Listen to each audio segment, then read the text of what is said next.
Em um campo de batalha com todos mortos, o garoto se aproxima e alguém pergunta se ele é o Ash. Ele diz que lhe confiou o comando da região leste. Então, por que ele está aqui? E Ash está mais arrasado do que qualquer outra coisa, mas diz que está lá para acabar com ele. O loiro olha para trás, encaro, e Ash diz que, desde o início, parece que ele queria enviar a unidade de Ash como uma distração apenas para descartá-los. Ele pergunta ao seu pai se entendeu certo. O loiro olha para ele e diz, meu filho idiota, esse era o único uso para sua força de vontade, chamando de Ash Alnemion. Cara, que nome difícil. A família Alnemion era a casa marechal mais poderosa do continente, tendo oferecido suas espadas como guardiões da família real, e seu chefe era Roderick Alnemion, o único possuidor das 7 asas neste país. Por pura sorte, quando o protagonista estava morrendo, abandonado na neve, esse cara o resgatou. Ele fez tudo o que pôde para pagar essa dívida, mas, bem, parece que o fator talento era completamente inexistente. Um dos garotos sem olhos desenhados diz para ele não ser tão confiante. Essa força de vontade dele é inútil sem uma marca. Ele não tinha as asas necessárias para provar seu valor ao pai, asas que eram literalmente tatuagens de asas nas costas que representavam quanto poder mágico alguém tinha, e ele era o único na família que não tinha nenhuma asa. Seu apelido era basicamente o Sem Asas. Mesmo assim, ele continuou treinando duro todos os dias, suando com um rosto no chão. O garoto se matou de trabalhar, acreditando que a dedicação um dia o recompensaria. Ele passou por todo o arco do Rockley e não conseguiu nada. Droga! Ele está lá escondido entre as árvores observando o exército se aproximar. Foi quando ele foi pego na emboscada. De volta com seu pai, ele diz que não entende. Ele o seguiu e confiou nele até agora. Então essa é a resposta que ele vai dar. O loiro pergunta o que Ash esperava que fosse diferente. O trabalho dele terminou, então é hora de ele ir. O protagonista avança, mas, cara, precisamos que ele reencarne para que possa ter talento. Então o resultado é bem óbvio. Ele balança a espada enorme direto no pescoço do pai e acerta em cheio. Caramba! Agora isso é humilhação. O pai nem se dá ao trabalho de desviar do ataque daquela coisa imunda. E logo depois, o garoto é amarrado por correntes, e meu Deus, que brutalidade, suas pernas e braços são cortados. Ele grita de dor, cai no chão, mancha tudo de vermelho. Coitado. E são seus irmãos também, dizendo para ele não se achar. No final, ele fez o que deveria fazer, mas alguém sem asas é inútil. Eles estão olhando, dizendo que essa cena dele se arrastando no chão combina perfeitamente com ele. O protagonista pergunta, tipo, se você ia me matar, por que me salvou? Você poderia ter me deixado lá na neve. O pai se aproxima e diz que, desde o começo, ele já cumpriu seu propósito. O que o pai queria era o poder das 7 asas que estava adormecido dentro daquele corpo. O protagonista não entende, e o cara diz que a mãe dele foi útil. Cara, então ele é mesmo o pai verdadeiro dele? Agora estou confuso. O pai diz que aquela vadia só serviu para dar à luz a semente que ele precisava. Depois disso, ela foi embora e abandonou o garoto para virar um picolé, mas não antes de lhe darem uma última facada. Enquanto nosso garoto exige que Roderick lhe responda, já acabou. É só sua mãozinha na neve, dizendo que está frio e perguntando se é aqui que ele morre. No final, ele fez tudo o que era necessário para sobreviver, mas não foi o suficiente. Ele se encontra em um vazio puro de luz branca, um pouco quente, e se pergunta se este é o mundo após a morte. Cabecinha gordinha, parece que está na hora do bebê chegar, cara. Ele tosse e percebe que não está no vazio. Esta é a realidade, mas onde ele está? Ele mexe o dedão do pé e vê que seu pé agora é minúsculo, e sua mão também. Tudo isso faz parecer um bebê. Ele então percebe que é realmente um bebê, e quando olha para o lado, está a comedora de ratos que lhe deu a vida. Nisso, ele parece já usar algum tipo de habilidade de busca, e ouve alguns caras a cavalo por perto gritando, temos que encontrar aquela vadia. Ela não deve ter ido longe nesta neblina. Lord Roderick disse, temos que pegar aquele garoto de volta. É quando o protagonista descobre que nada foi uma coincidência. Mas espere aí. O que está acontecendo? Ele disse que Roderick quer um bebê. Eles estão procurando por ele. É quando a ficha cai para ele. Ele também foi encontrado quando bebê em uma noite de neve. Será que ele, por acaso, voltou ao passado? De jeito nenhum. Isso seria algo totalmente único no gênero manha. A habilidade de busca ainda está ativa. Ele está tentando se libertar dos braços da mulher. Certo de que se não sair dali, cairá nas mãos daquele cara. O garoto está usando toda a mana que tem, sabe-se lá de onde vem. Seu corpinho parece que está queimando em chamas. Ele consegue se arrastar pela neve, mas também está deixando um rastro, que será fácil de seguir depois. Obviamente, é difícil respirar, e ele sente como se todos os seus membros estivessem queimando. Ele já está em outra vida, mas a única coisa que pode fazer é continuar se arrastando. Ainda assim, ele jura que fará algo para acabar com aquele maldito Roderick, e é quando ele desmaia. Quem? Parece que esse saco de merda conseguiu ir longe o suficiente para outra pessoa se aproximar. Uma garota olha para trás, chama o padre e diz para ele dar uma olhada neste saquinho de bosta aqui. Algum Visconde. Aifried é o nome, e ele parece confuso. Ele pega os 3 quilos de cocô e se pergunta por que há uma criança em um lugar como este. É quando ele percebe que o garoto realmente se arrastou uma boa distância. Droga. Mas então eles ficam todos animados. O garoto se arrastou por uns 5 quarteirões de campo de futebol. Cara, ele é o protagonista. É o que eles dizem. Ele fica tipo, caramba, esse saquinho de merda é forte, cara. No próximo capítulo, a outra criança se perguntando quem ele é e quem é este bebê, porque parece que ela veio encontrá-lo. Então ele leva um beliscão no nariz. Eita, um monte de crianças. Ele foi para um orfanato, eu acho. Talvez até um pai que está por aí, sabe, espalhando sua semente pelo mundo. Todas as crianças estão dizendo que o garotinho acabou de acordar e que não deve incomodá-lo. Cara, estou com medo. Parece que ele já tem 5 irmãs. Por enquanto, são crianças, né? Mas todo mundo vai crescer. O protagonista está nos braços de uma das garotas. Ele já consegue se soltar e tenta fugir. As garotinhas vêm correndo. Espere. Ele está meio que tentando sair dali. Cara, o garoto ativou uma aura, disparou para o céu. O que aconteceu? Ah, ele perdeu o controle de sua mana e foi arremessado para longe. Ele acha que vai cair, mas um cara o salva, dizendo que este garoto é estranhamente misterioso. E então o protagonista o reconhece. Aifried está aqui, o irmão mais velho de Roderick, o cara que na vida passada acabou com ele. Isso é um problema, porque talvez ele esteja na casa do Zillian. Ele sabe que esse cara era considerado poderoso com suas 2 asas e ficava ao lado de Roderick, alguém que também estava entre as pessoas que protegiam a família real. No entanto, ele acabou morrendo numa guerra civil, fazendo sua casa ruir. Espere. Então são todas filhas mesmo? Sim. Espera aí. Então aquele orfanato é na verdade a casa dele, cheia de filhas assim. É. O cara está realmente produzindo sem parar, uma máquina. O protagonista está com a mão no rosto, pensando como é possível que ele tenha acabado nas mãos do irmão mais velho daquela pessoa. Mas agora ele está nos braços da mulher, e ela quer saber como é possível uma criança ter poder mágico suficiente para sair voando daquele jeito. Então ela lhe dá um olhar doce e um beijinho na testa, dizendo que ele estava com medo, aparentemente. O saquinho de bosta está só olhando, enquanto Aifried tem um leve sorriso com sua mão grande, dizendo que este garoto tem um poder tremendo. Aquela tatuagem tribal nas costas dele deixa isso mais do que claro. O protagonista não entende por que tem tudo aquilo nas costas dele. É quando ele se lembra de seu pai dizendo algo sobre ele ter perdido as estrelas ou algo do tipo. Agora ele entende. Esse cara só o resgatou para roubar dele. O garotinho está furioso, enquanto a mãe olha para o marido e pergunta, o que fazemos com este Funko Pop? O protagonista está inquieto. Ele não queria que seu poder caísse nas mãos daqueles desgraçados daquela família de novo. Ele precisava disso para se vingar. Mas então aquele cara, o Aifried, diz, né, que vai adotá-lo como filho. Bem, que fácil, não é? Você descobre que tem um Elon Musk em mãos, cara. Você vai ficar bilionário com esse garoto que tem 7 asas nas costas. Eu também o adotaria. Todo mundo o adotaria. Vamos adotar este saquinho de bosta aqui e assumir a responsabilidade por ele. Mas então as filhas o jogam no chão como se fosse um idiota, e ele pergunta se elas estavam sequer ouvindo. Parece que o pai andava tentando ter um filho, né? Então foi o destino também. Não dá para culpá-lo. Não se pode dizer que ele não tentou. O cara tem 5 filhas, aparentemente, e agora estão todas lá querendo saber quem é o cabeçudo da vez. Vamos, mãe. Qual o nome do Funko Pop? Ela diz que o nome dele vai ser Aster. Ah, então na vida passada, o nome dele era Ash, né? Mudou de nome. Tanto faz. Quem precisa de uma identidade? Pronto. Cara, é assim que eu gosto. 10 anos depois, Aifried não envelheceu um único segundo. Ele parece estar exatamente igual à última cena. Temos um cabelo preto saindo da carruagem. É o nosso garoto aos 10 anos se achando Sam Wukong, soltando uma aura, todo engomadinho, mãos para trás, sai daqui, seu cabecinha. É a antiga menor Funko Pop de todas, agradecendo ao Aster. Já estamos falando sobre o que vai acontecer, do jeito que eu gosto. Festival da Dança da Espada, o evento anual da Casa Elian, uma reunião social para todas as famílias nobres, um lugar para fortalecer relações, mas também um lugar para exibir a esgrima da próxima geração.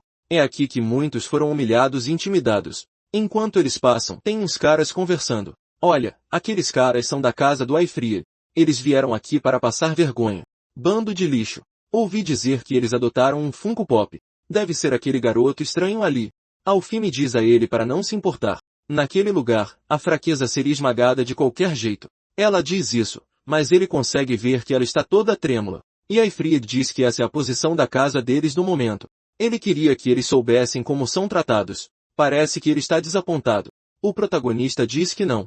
Isso é o mínimo para as coisas serem divertidas. Aifried ri, dizendo que é bom ouvir isso. O protagonista se lembra de sua vida passada como a desgraça daquela casa. Obviamente, ele era humilhado lá todo santo ano. É um lugar de memórias amargas, mas agora o garoto tem a tatuagem nas costas e o dia da vingança chegou. Lá em cima, numa janelinha, olha quem está lá, os bostas 1 e 2, os desgraçados que cortaram seus braços e pernas. E o pequeno protagonista está ansioso para fazer uma estreia espetacular no evento, uma troca honesta acontecendo no meio da arena. Numa era em que os cavaleiros reinam supremos, era crucial ter força e graça. A força era demonstrada através da esgrima e a graça através do reconhecimento. Ok, por um segundo, pensei que vocês iam dançar. Embora seja um festival de dança, né? Os caras lá estão no ataque. Ambos avançam. O protagonista diz que o segredo para ter força e a tal da graça é a energia na lâmina. Então o cara balança e estilhaça a espada do outro cara. Obviamente, estamos falando das pequenas asas na mão dele. Ah, ele as tem na mão. Pensei que era só nas costas dele. Alfine está lá, dizendo que é impressionante como sempre. É por isso que as outras irmãs nem quiseram vir, ou seja, sim, elas só vão aparecer para bajular. O protagonista está meio cabisbaixo, lembrando da humilhação rotineira quando participava de duelos de espada e sua espada quebrava porque as espadas dos outros eram mais resistentes. Mas nesta vida, tudo mudou. Alfine pergunta o que está acontecendo. Ele está nervoso. Ela entende, mas ele tem que se acalmar.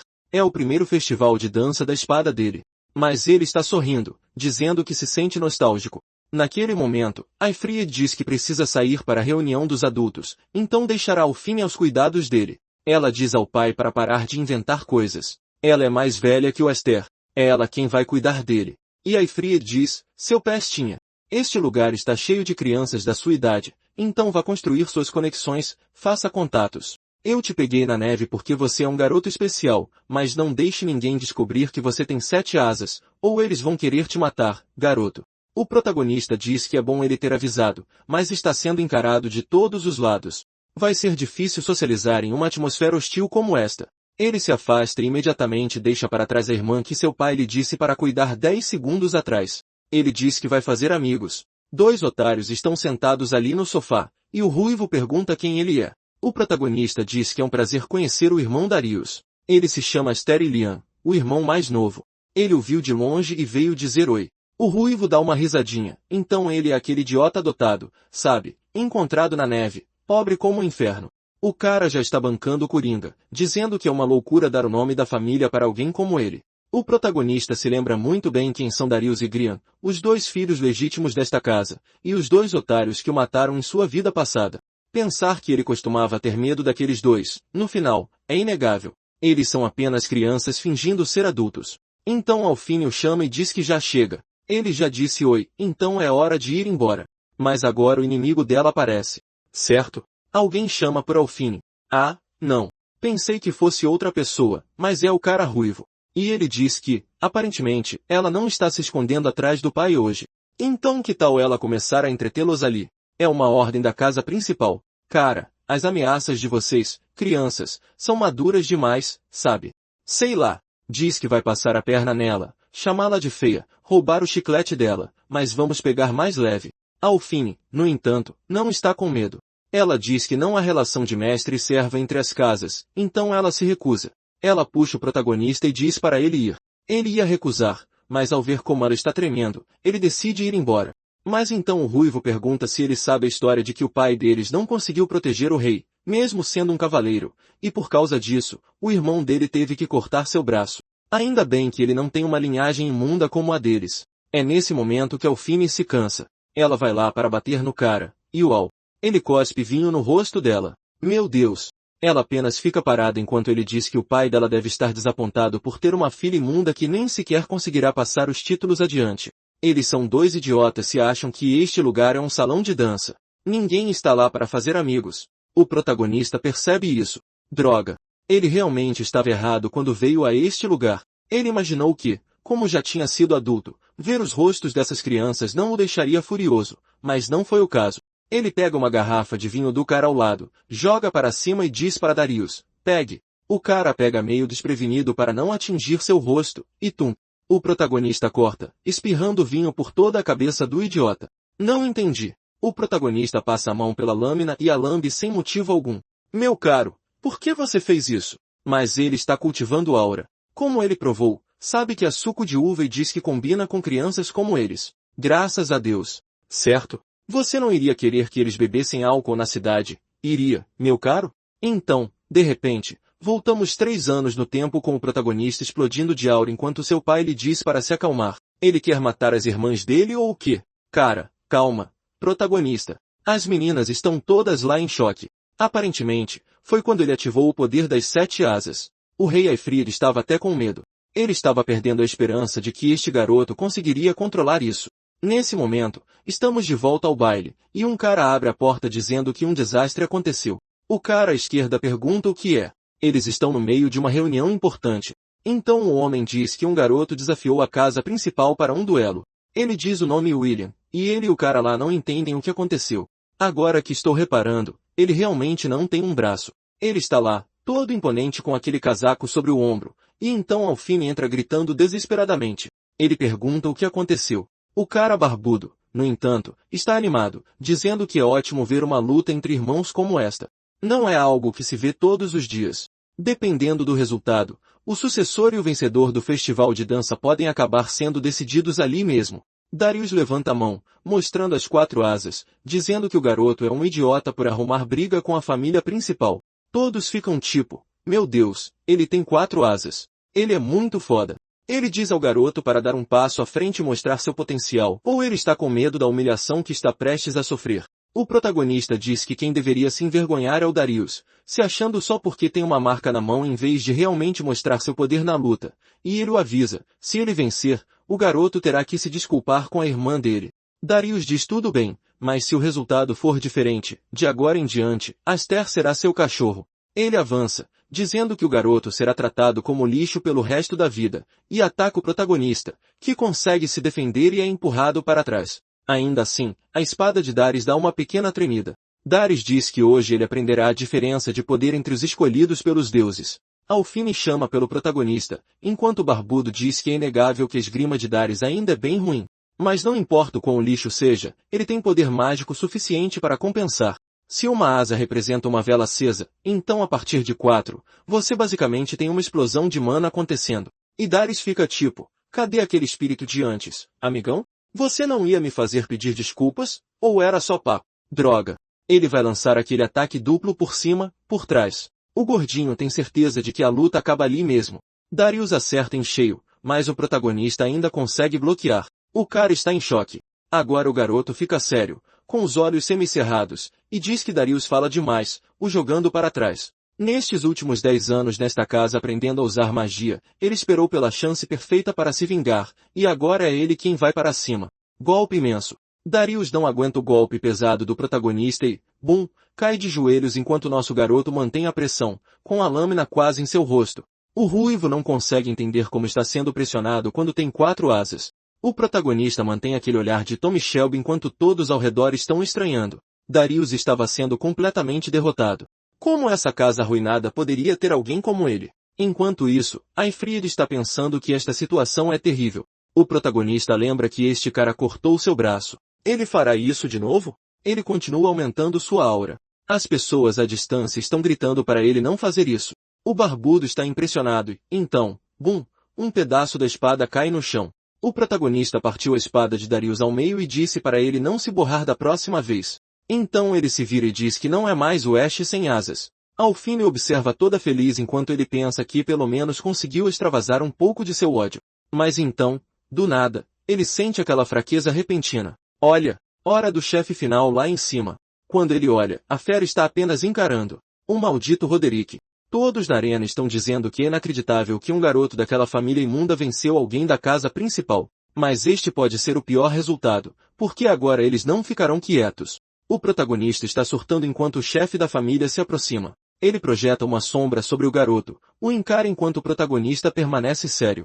Darius, que humilhação, se levanta todo torto. Pai, foi esse cara. Pai, me ajude. Ele me bateu. E, obviamente, o que acontece? Bum!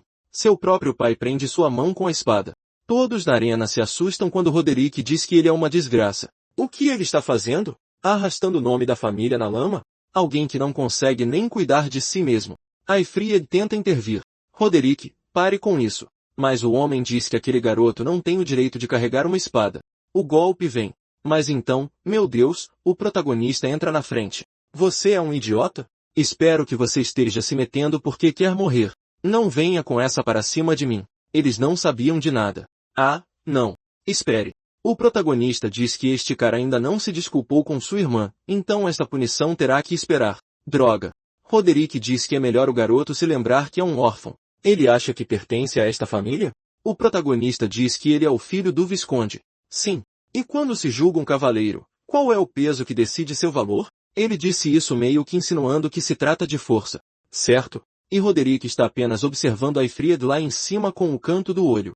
Então ele diz que tudo bem. Então um membro desta família e o filho de um visconde acabaram de ferir a casa principal. No momento em que isso aconteceu, deixou de ser uma brincadeira de criança. Certo. Vou me meter aqui e interromper o que ele está dizendo. Vamos lembrar, o cara defendeu o ataque e se borrou todo. Ele não acertou um golpe. Então, Roderick, não sei se você sabe, você que foi e esfaqueou seu próprio filho, mas ele o está avisando que é melhor se lembrar que o pai dele perdeu um braço por causa dessa deslealdade. Como ele vai pagar por isso? O protagonista, no entanto, responde que, com todo o respeito, isso não foi uma brincadeira de criança. Foi um duelo formal. Ele estava lá respondendo aos insultos à sua família com sua espada. Não foi ele quem acabou de dizer a Darius que quem não pode proteger seu nome com a espada é uma desgraça? É por isso que ele não aceitará que sequer um único dedo seja cortado. Os caras lá em cima estão dizendo que há algo de errado com este garoto de 10 anos, né? Ele parece alguém reencarnado que viveu uma vida inteira, sofreu e voltou. Então Roderick dá um último olhar duro, se vira e diz que entende. Então é melhor ele se preparar. Cara, o moleque foi mesmo se preparar de verdade, e uma espada enorme já estava vindo. Mas então, droga, ele foi arremessado por alguma coisa. Eu não sei o que foi. Talvez um soco forte. Perry está em choque. O pai grita, mas alguém está vindo. É Aifried. Chegando. E o cara bloqueia sem nem olhar. O homem deu um chute duplo, aterrissou na frente, correu para ajudar o protagonista e perguntou se ele estava bem. Mas caramba, ele aguentou firme, moleque. Aguentou firme é uma palavra forte, né? Tipo, não foi completamente aniquilado, e ele ainda tem batimentos cardíacos. Roderick dá uma olhada, vira-se e vai embora, enquanto Darius se afasta mancando todo torto. Então o garoto tem uma tontura forte, quase desmaia, mas Aifried o segura. O garoto está tentando ganhar moral agora, dizendo, pai, eu protegi o nome da nossa família e todos eles. E Aifried diz, garoto, sim, você foi brilhante. É literalmente o que eles disseram. Enquanto isso, Roderick está subindo as escadas, e o cara barbudo diz, que atitude infantil, Roderick. Você bateu numa criança e, ao mesmo tempo, ainda deixou uma criança arruinar a reputação do seu filho. Sem mencionar que é a primeira vez que vejo esse garoto, e ele te desafiou e até venceu a família principal. Ele realmente é uma figura e tanto. O cara gordinho diz que ficou com medo. Ele pensou que Roderick ia cortar todo mundo ao meio ali mesmo. Mas o chefe da família diz que tempos difíceis estão chegando e que eles precisam de uma forte tempestade para dividir o mundo em 2 ou 3. Ou seja, né, que o pingo de força do protagonista não é motivo suficiente para matar o garoto só por causa disso. Mas aqui estamos, próximo capítulo. Todos estão em choque, surtando, e o garoto está arremessando todo mundo para longe. Um cara diz que é impressionante que o jovem mestre Esther consiga lutar daquele jeito. Alguns caras ao lado dele dizem que é estranho. Como esse garoto tem 10 anos? Outro diz, ouvi dizer que ele derrotou o filho do Roderick. O cara fez ele se mijar na arena. Durante o treino, o protagonista nos conta que, no festival de dança, conseguiu mostrar seu poder e começar a construir seu nome. Isso vai silenciar algumas vozes que querem humilhar a família de Aifried. Mas ele não pode esquecer que, no final, seu objetivo é destruir esta família. Ao mesmo tempo, obviamente, ele está curioso para saber o quão forte ele conseguirá se tornar agora que renasceu, especialmente considerando que ele quase explodiu com um dos ataques de Roderick, então ele não tem a menor chance. No final, A marca era apenas um indicador de quão longe você pode ir. Mesmo que ele tenha muita mana interna, não é como se ele pudesse realmente usá-la. Ele derruba outro cara no treino, e cara, o acampamento todo está agitado. Alguém diz que todo dia ele gosta de chamar a atenção. É Alphine quem diz que ele realmente não sabe se controlar. Ela o avisa que o pai está chamando, e então ele comenta sobre a roupa dela, dizendo que é raro ela usar algo assim. Ela diz que não gosta porque não é fofo. Ela diz que o equilíbrio é o que mais importa. E ao vê-lo lutar, ela percebeu que também não poderia ficar daquele jeito o tempo todo. Quando ele voltar, terá que acompanhá-la por um tempo. Ele manda Alphine na frente e diz para ela esperar porque primeiro ele tem que ir lá resolver o que quer que seja com seu pai.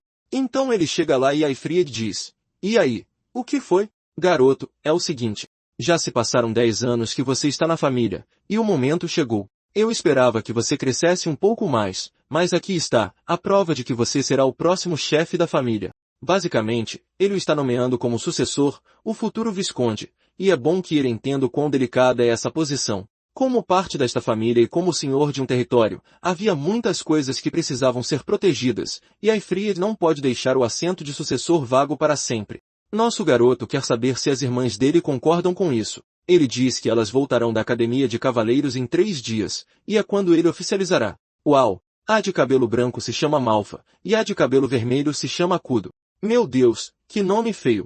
O protagonista diz que, se for esse o caso, ele tem certeza de que essa tal de Kudo vai ficar furiosa. Ela o odeia só porque ele é homem?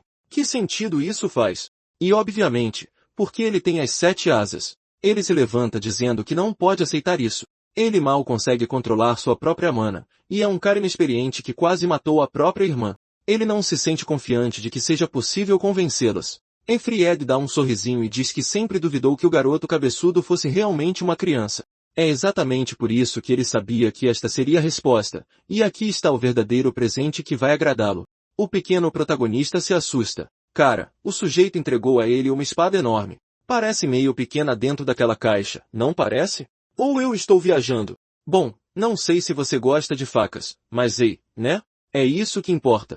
Ele diz que esta coisa tem o poder de controlar as 7 asas. É a espada devoradora de magia. Lá na floresta, o protagonista pergunta: "Ei, pai, você não podia ter me mostrado a espada grande lá atrás? Por que viemos até aqui?" Ele responde que é uma precaução. Ah, porque da última vez ele destruiu quase a casa toda. Então ele diz: "Esta é a espada lendária, Gran. Uma lâmina passada de geração em geração, e é tipo uma espadinha minúscula." O quê?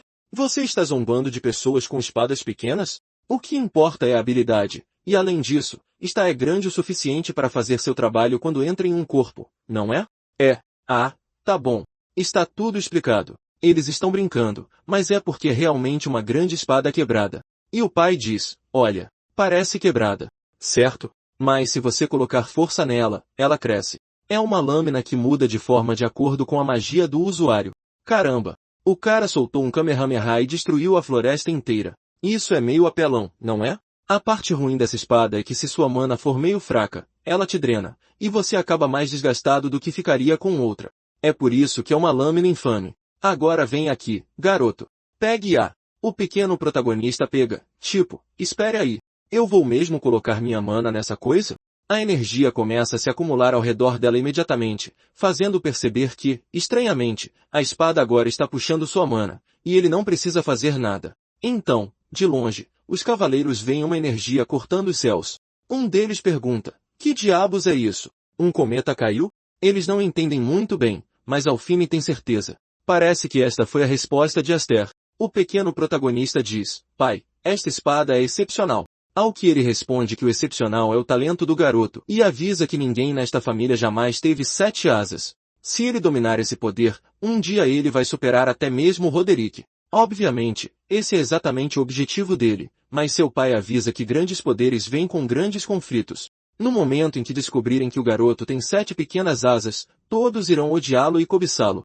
Alguns tentarão apunhalá-lo pelas costas, e se ele não quiser se arrepender de sua própria fraqueza quando esse dia chegar, ele precisa ficar mais forte e mais rápido. O pequeno protagonista pega a mão dele e concorda. Ele não quer viver miseravelmente como viveu em sua vida passada. Ele agradece ao pai e diz que sim, ele vai dominar as 7 asas e esta espada. 3 dias depois, a mãe os recebe. Kudo e Malfo estão de volta, E Kudo se apresenta, dizendo que esta jovem serva voltou para casa. Agora ela quer saber onde estão as adoráveis irmãzinhas. As outras lá, que nem sabem seus nomes ainda, correm para dar um abraço nelas. Então elas se agarram naquela Malfa também, dizendo que ficam bravas com a Kudo porque ela bagunça o cabelo delas. Ela está parada ali de braços cruzados, dizendo que não faz isso, até que olha para o lado e vê a Alfine. Então ela corre e a abraça, começa a bagunçar seu cabelo, a mexer nele e a dar beijos nela. Mas então Malfa olha em volta e pergunta onde está o Aster. A mãe não parece muito animada quando está prestes a dizer algo e, enquanto isso, na floresta, há explosões acontecendo. Desde que o pequeno protagonista descobriu como fazer a espadona crescer, o garoto não para um segundo. A floresta inteira está destruída, e Kudo aparece dizendo que ele está se esforçando demais, e ela quer saber por que ele não foi lá cumprimentá-la. Ele estava ocupado, ou era muito frio, ou ele acha que é tão especial agora que nem se importa mais com ela. Falando nisso, ela ouviu sobre o que aconteceu no festival de dança. A academia inteira estava falando o nome do garoto, e ela tem certeza de que o pai deles está orgulhoso. O protagonista diz que enquanto isso acontecia, ela estava servindo em inúmeras missões e treinando. Parece que ela foi a única cavaleira a receber um título de platina. Ela responde que sim. Obviamente, esse era o mínimo para ela poder herdar a posição do pai deles, e é sobre isso que ela está lá para falar. Ela descobriu que ele recusou a oferta para ser o sucessor. Ele estava preocupado que isso magoaria os sentimentos dela? O garoto se pergunta por que alguém contou para essa desgraçada. Mas ele diz que não foi sua intenção. Ele acha que ela é mais qualificada. Kudo diz que ele sabe que esse é o sonho dela, mas ele ainda está sendo cruel. O protagonista não entende muito bem, e ela balança sua espada e destrói uma árvore. Tipo, ela está tentando se exibir, né? Mas ela basicamente destruiu a floresta inteira. Ele quer saber por que ela o atacou, por que ela está agindo assim. Ela diz que agora ele vai ter que mostrar para a irmã Zona o que ele esteve fazendo todo esse tempo. Eles vão ter uma luta séria. Ele diz para ela esperar. Ele ainda não dominou a espada. Ela apenas diz que no campo de batalha, ninguém vai se importar com isso. Um cavaleiro tem que estar sempre pronto para lutar. Então, se ele não agir, ele será destruído agora mesmo. E ela avança. Parece que ela realmente está levando a sério. O protagonista tem que ativar a espadona, dizendo que não há como pará-la. Ele terá que levar isso a sério. Ela está vindo para cima dele com algum tipo de mana giratória, e eu não sei o que vai acontecer porque o capítulo acabou. Bum! Há um monte de explosões na floresta. Cara, que dó daquela florestinha, né? Gente, vamos para um campo vazio ou algo assim. Ela está animada, dizendo que a esgrima dele está mais afiada do que nunca. Imagine ele conseguir se defender de alguém que já passou pela academia. Mas, ao mesmo tempo, ela quer saber que tipo de vergonha ele chama de espada. Ele nem sabe o básico de como lidar com sua própria mana, e ela o joga para longe. O garoto está apanhando de verdade e diz, irmã Kudo está pegando pesado. Mas ela sempre foi assim, já que ele era o único homem e provavelmente aquele que sucederia ao trono de certa forma. Ela estava sempre no pé dele. Qualquer coisa que ela achasse desonrosa ou errada, ela vinha atrás dele para bater nele, meio que para lhe ensinar uma lição. De certa forma, ela é sua inimiga natural. E lá vem ela com outra barragem enorme, forçando-o a ativar a espadona, dizendo que isso torna mais do que óbvio que ele não é digno de herdar esta casa. De longe, Malfa está assistindo e diz, pai, está tudo bem mesmo deixar os dois assim? Ele diz que o pior cenário é alguém morrer, mas ele tem certeza que isso não acontecerá porque eles são bons rivais. Eles são descuidados, mas não irão tão longe. Malfa diz que espera que ele esteja certo, mas ela quer saber por que foram chamados de volta da academia. Ela sabe que não é por causa da conversa sobre o sucessor. Ele diz que não. Então ele vai até uma gaveta e tira uma carta dizendo que eles estão sendo convocados pela família principal. Parece que o ramo principal da família quer ver seus netos, por assim dizer. Na pior das hipóteses, eles podem acabar perdendo o Aster. O protagonista diz para Kudo parar de ser ridícula. Por que ela está falando sobre sucessão agora? Ele já recusou, e ela responde que é exatamente disso que ela não gosta, e acerta outro golpe enorme nele. O protagonista estava sentindo como se ela fosse algum tipo de troll balançando um porrete, mas o garoto tem aquela ginga. Um pequeno giro da mão, ele acaba desviando o ataque dela para o lado, e ele chega por trás, dizendo que já está farto de apenas ouvir. Ela ri e diz que ele deve estar cansado de fugir. O contra-ataque dele foi inútil, porque no final foi ele quem foi jogado para longe, todo ensanguentado fugindo. E ela diz que o pior tipo de lutador de alto nível são aqueles que só sabem usar a espada. É um pouco melhor se pelo menos você conseguir usar magia, mas se você quer estar no topo, tem que dominar ambos. Então ela diz, olhe, A irmã Zona diz que está desapontada. Em teoria, a diferença em marcas e asas representa o quão forte alguém pode ser. Normalmente, a cada asa, você é 3 vezes mais forte que o estágio anterior. Ou seja, ela, que só tem 5 pequenas asas, está 2 estágios abaixo dele. E mesmo assim, ele está perdendo todas as disputas de força. No último segundo da luta, ele escolheu parar de usar mana e mudar para a esgrima. Ele realmente não tem confiança nenhuma no poder que possui, ou talvez tenha medo que o que aconteceu no ano passado aconteça novamente. O protagonista está lá pensando tipo, cara, ele acabou de levar um esporro completo, e o que ela disse realmente faz sentido. Talvez ele estivesse com medo do poder das 7 asas, algo que ele nunca nem havia considerado. Será que inconscientemente ele está se limitando de alguma forma? Talvez a razão pela qual sua espada é tão instável seja porque ele estava tentando suprimir sua magia. Kudo diz que ele tem tudo que ela um dia sonhou, e é por isso que se ele for arrogante e deixar esse talento dele desaparecer sem que ninguém perceba, então ele não o merece. Ele avança contra ela de novo, mas agora o protagonista corta o ar e a para. Ela fica impressionada, dizendo que agora ele golpeou com força total. O protagonista diz que graças a ela, ele finalmente acordou, mas quando ela olha para frente, ele está avançando contra ela com a espada desativada. Ele ficou sem mana? Naquele momento, mesmo tendo apenas 5 asas e sabendo que é impossível para ela vencê-lo, pela primeira vez ela vê uma chance. Ao mesmo tempo, o protagonista está pensando que neste segundo, ele vai usar toda a sua energia e criar um impacto instantâneo. Eu não entendi. Toda aquela confusão aconteceu, mas ela apenas o defendeu e disse que ele na verdade pensou em algo inteligente. Então o protagonista diz, esta segunda vida que recebi, não tenho intenção de desperdiçar nada. Este poder, sua espada, sua família, tudo, porque foram todas as coisas que eu nunca pude obter. Sim, ele revelou que tem outra vida. E ela fica tipo, segunda vida? O que você quer dizer? O garoto acabou de dizer que é o cara reencarnado do nada, e então avançou. Seria melhor dar um tapa no meio da cabeça dela para que ela desmaie e esqueça. Olha, ele foi para balançar sua espada, mas no último segundo, ele cancelou sua lâmina, então o ataque dela não fez nada. Com isso, a espada apenas passou direto, e ele deslizou por baixo e a atingiu no estômago, como se fosse matar sua irmã. Certo? Mas estamos no próximo capítulo. Bem, aparentemente, doeu. Só porque eu disse. Certo? Ela acordou confusa em seu quarto. O protagonista aplicou o clássico golpe na cabeça para fazer você esquecer. Ela está confusa enquanto Malfa diz que ela realmente ficou desacordada por um bom tempo. Ela se levanta imediatamente querendo saber o que aconteceu na luta. O que aconteceu com Aster? Malfa diz que ele a trouxe para cá depois da luta. Ele disse que ela desmaiou no meio da nossa luta. Nada sério. Parece que foi apenas fadiga ou algo assim. Kudo sabe, né, que ela apanhou. Foi isso que aconteceu. O que é estranho porque naquele último segundo, ela tinha certeza que ele estava prestes a abrir sua barriga. Mas, obviamente, ele desligou a lâmina. A única coisa que a atingiu foi um resíduo da magia dele. Ela nunca suspeitou por um segundo que Aster a mataria. Mas naquele momento, ela estava genuinamente com medo de morrer. Ela pensa em tudo isso, mas está sorrindo. Então ela pega a sua espada e quer saber onde Aster está. Ela não está aceitando esse resultado. De jeito nenhum. Desta vez, ela vai com tudo do começo ao fim.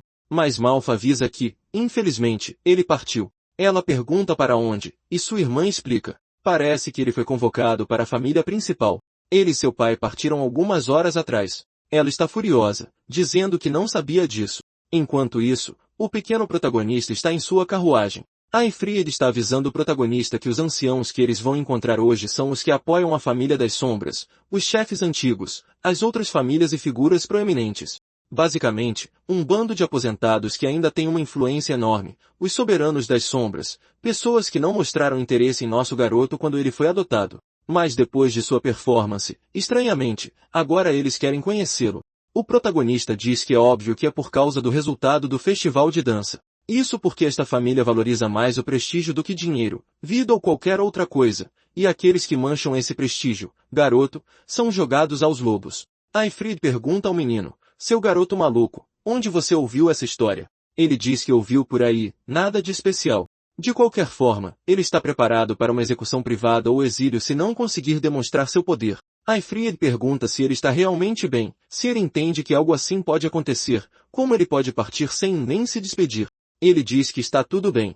Ele já estava planejando partir assim que chegassem. Se for o caso, é até melhor, porque Kudo não vai ficar no pé dele. Mas graças a ela, ele também conseguiu entender como deve usar aquela espada corretamente, e ele tem a sensação de que finalmente começou a entender como o poder daquela asa funciona. Seu pai não precisa se preocupar. Ele está pronto para sobreviver por conta própria. Nesse momento, porém, a carruagem começa a tremer. Eu pensei que seria um inimigo, mas é acudo com a cabeça lá dentro, dizendo para ele esperá-la. Ela entra dizendo que ele está sendo cruel demais, partindo sem se despedir da irmã mais velha. Ela descobriu que ele foi convocado para o salão dos grandes anciãos. Nem ela nem Malfa foram chamadas sequer uma vez. Meu Deus, o nome verdadeiro dela é Kudriavuka, pior ainda. E o pai diz que ela tem que entender que não pode ser levada para lá. Ela se senta e diz que entende isso perfeitamente, mas eles têm que lembrar que uma convocação como esta exige cautela. Malfa deve tê-lo avisado de que há uma chance de Aster nunca mais voltar. O protagonista diz que eles estão exagerando. Ele só vai ter uma conversinha. Ela, no entanto, diz para ele ouvir. Ela o odeia completamente. Ela o odeia porque ele é um menino. Ela o odeia porque ele tem 7 asas, e odeia como ele está sendo tratado de forma especial. E ela odeia ainda mais o fato de ele ter a audácia de ser mais forte que sua irmã mais velha, e como ele gosta de agir como um adulto. Mas mesmo odiando de todas essas maneiras, ele ainda é da família. E mesmo que ele queira agir como se estivesse acima de todos, ele ainda é o irmão mais novo. Então é melhor ele voltar vivo para que possam ter uma revanche. Parece o tipo de discurso que alguém faz logo antes de morrer. Ele vai voltar, mana. E então ele percebe, não. Ela foi morta. Lá se despediu. Adeus, minha garota. Você vai morrer. Eu admito, eu respeitaria o autor se ele tivesse a coragem de simplesmente matar a garota. Os portões se abrem. Eles dão as boas-vindas a Ifrid e dizem que os anciãos os esperam lá dentro. Os caras estão os cercando por todos os lados. Ele diz que não há necessidade disso. Ele conhece o caminho. Os cavaleiros, no entanto, dizem que isso não é permitido. Eles receberam ordens para escoltá-los estritamente. É mais do que óbvio que não foram chamados lá para mimar o garoto. Mas, ao mesmo tempo, o pequeno protagonista sente nostalgia ao voltar para casa. Andando pelos corredores, de repente ficou de dia, o pai continua falando. O garoto se lembra que este não é um lugar para perder a paciência. Não importa o que eles digam para você, mantenha-se sob controle. Ele diz que depende de como os velhos agem. O pai diz que ele está ferrado. Se ele pensar assim, vai causar um desastre. O pequeno protagonista está olhando para o lado, no entanto, vendo todos treinando. O pai está dizendo algo sobre ter cuidado, mas ele está distraído assistindo às lutas. Então eles entregam a espada, e o homem diz a ele mais uma vez para ficar em silêncio e calmo. O portão se abre, e alguém anuncia que o Lord Aifrid e seu filho chegaram. Alguém no fundo diz que ele finalmente apareceu depois de 10 anos. Meu neto, Aifrid. Ele se ajoelha, cumprimentando o chefe número 6, ou agora, o grande ancião. O pequeno protagonista então encara o homem que está por trás de tudo neste lugar, a maior sombra dentro da família, conhecido como Zenith. E ao seu lado, todas as pessoas poderosas que têm influência estão lá. Ele reconhece alguns rostos do festival de dança. Mas onde está o Roderick? O homem diz imediatamente que a pessoa que ele procura não está nesta sala. Ele é o líder dos cavaleiros que servem diretamente à família real. Ele não tem tempo para lidar com coisas triviais. Ele chama de trivial, mas há 40 pessoas naquela sala. O protagonista está pensando que, na sua vida passada, ele era tão desprezível dentro desta família que nunca sequer viu o rosto daquele velho. Ainda assim, ele tem certeza de que se tantos executivos estão lá, algo está acontecendo. Então Aifrid pede que ele explique que trivialidades são essas que os trouxeram até lá. Zenith diz que eles já deveriam ser capazes de adivinhar. O cão dele causou uma confusão no festival de dança. O protagonista já imaginava que era isso. E Aifrid diz que se ele está falando sobre o problema com Roderick, já foi resolvido. Mas Zenith diz que aquilo não passou de uma encenação para o público. Isso não muda o fato de que o nome desta família foi manchado. Só o fato de terem trazido um garoto adotado para esta família, para começo de conversa, já foi um erro. Pior ainda, eles deixaram isso manchar o nome de todos. Eles não têm escolha a não ser exilar o garoto. Nem mesmo Aifrid e sua família sairão ilesos desta. O protagonista pergunta por quê. Foi ele quem fez tudo. O pai dele não teve nada a ver com isso. Mas Aifrid permanece em silêncio. Então ele para de falar, e o velho no fundo diz que, de fato, ele não foi criado adequadamente. A criança se metendo na conversa dos adultos. Ele não entende o nome que esta família carrega, as disputas e traições ao longo do caminho até o topo. Mesmo nesta sala, neste exato momento, muitos deles, tudo o que querem, no entanto, é paz. Ele precisa de uma garantia de que nenhum deles irá prejudicar esta família. Então ele diz a Efried para se lembrar de quando falhou, arrastou o nome da família na lama e foi punido quando Roderick cortou seu braço nesta mesma sala. Droga! Desta vez, eles estão de volta àquele dia. Mas agora é para ele cortar a garganta do garoto. Se ele fizer isso, este assunto será esquecido. Mas, claro, Efried se recusa e diz que prefere perder a própria vida a matar seu próprio filho. Zenith pergunta se ele tem certeza, porque se for assim, então hoje ele morre. Droga! Ele vai morrer. Sua esposa, suas filhas, todos. A casa inteira do Visconde será desmantelada. Todos na sala se afastam. Eles são cercados por espadas até que o protagonista pergunta do que o grande ancião tem tanto medo. Era patético ver um homem adulto como ele agindo daquela forma enquanto tremia, com medo de ser mordido pelo próprio cachorro. Ele poderia exilá-lo ou fazer o que quisesse. Mas se ele quisesse tocar na família dele, ele está tentando formar uma aura. Certo? Mas olha, cara, neste ponto, quem acaba morrendo é você. Ao mesmo tempo, ele levanta a camisa para que todos possam ver sua tatuagem, dizendo que se matarem sua família, uma pessoa de 7 asas se tornará sua inimiga. Eles podem simplesmente te matar, certo? Aí você não é mais um inimigo. Eles também têm essa opção, meu amigo.